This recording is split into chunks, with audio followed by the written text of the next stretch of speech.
ذرا تصور کیجئے اگر آپ کے ملک میں سعودی عربیہ آئے اور کہے کہ ہم آپ کے لیے 200 نئی مسجد بنائیں گے تو آپ کیا کرو گے؟ شاید زیادہ تر لوگ فوراً ہاں کر دیں گے اور سمجھیں گے کہ یہ ایک اسلام کی بڑی خدمت ہے۔ لیکن برکینا فاسو کے جوان لیڈر ابراہیم تراورے نے اس آفر کو ریجیکٹ کر دیا۔ جی ہاں، انہوں نے کھلے عام کہا کہ ہمیں مسجد سے زیادہ ضرورت اسکول، ہاسپٹل اور فیکٹریز کی ہے۔ یہ فیصلہ صرف ایک پولیٹیکل اسٹیپ نہیں تھا بلکہ ایک ریولوشنری تھی جو پوری دنیا میں ڈسکس ہوئی۔ آج کی ویڈیو میں ہم ڈیٹیل میں سمجھیں گے کہ ابراہیم تراورے نے ایسا کیوں کیا، ان کے 5 بڑے ریزن کیا تھے اور اس کا برکینا فاسو کے فیوچر پر کیا اثر ہوگا۔ تو تراورے کے ریزن جاننے سے پہلے اس پروجیکٹ کی تھوڑی ڈیٹیل آپ کو بتا دیتے ہیں۔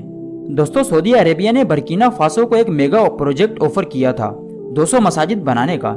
یہ ایک بہت بڑا ریلیجن اور پولیٹیکل گفٹ سمجھا جا رہا تھا۔ ہر عام لیڈر کے لیے یہ ایک گولڈن چانس تھا اپنے لوگوں کے سامنے اچھی تصویر بنانے کا۔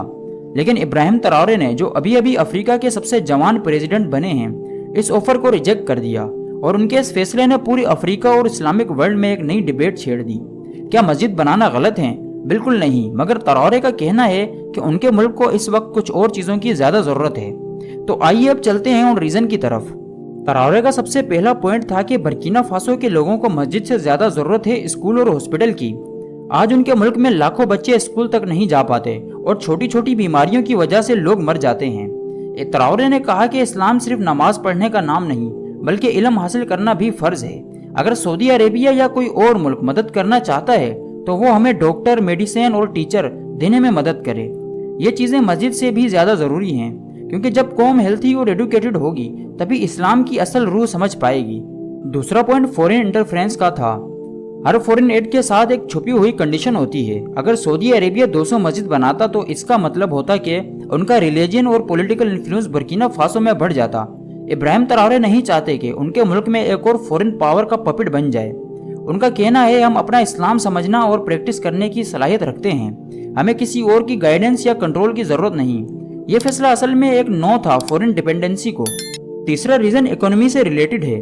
برکینا فاسو دنیا کا سب سے غریب ملکوں میں سے ایک ہے۔ اگر 200 مسجد بن جاتی تو روزگار صرف ٹیمپریری ہوتا، لیکن تراورے کہتے ہیں کہ اگر اسی پیسوں سے فیکٹریز، روڈ اور آرٹیکلچر پروجیکٹ بنائے جائیں تو پرماننٹ جاب کریٹ ہوں گی۔ اس طرح ان کے یوتھ کے پاس روزگار ہوگا اور ملک سیلف ڈیپینڈنٹ بنے گا۔ چوتھا پوائنٹ ایک بہت ہی عقل مندانہ سوچ تھی۔ برکینا فاسو میں مسلم میجورٹی میں ہیں لیکن کرسچن اور انڈیلیجیوس بلیف والے بھی لوگ رہتے ہیں۔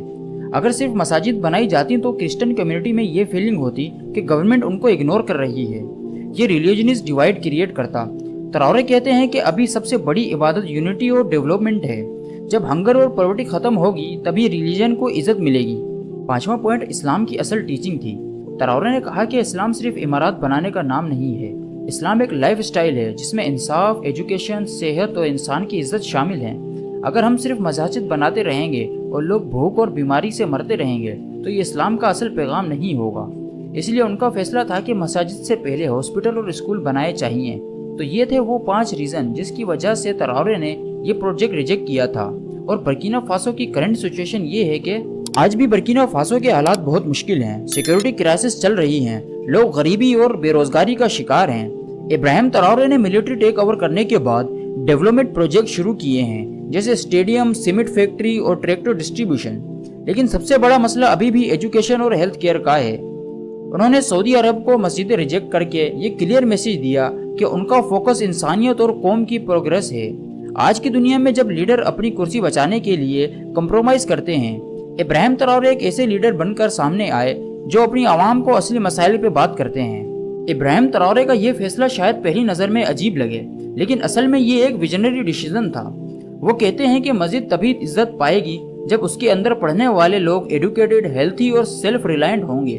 یہ ایک ایسی سوچ ہے جو صرف برکینا فاسو کو لیے نہیں بلکہ تراورے کہتے ہیں کہ پوری مسلم امہ کے لیے ایک مثال بن سکتی ہے۔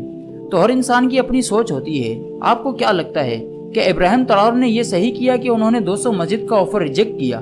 اپنی رائے نیچے کامنٹ سیکشن میں ضرور بتائیں اور میں آپ سے ملتا ہوں اگلی ویڈیو میں۔ تب تک اپنا خیال رکھیں۔ اللہ نگہبان۔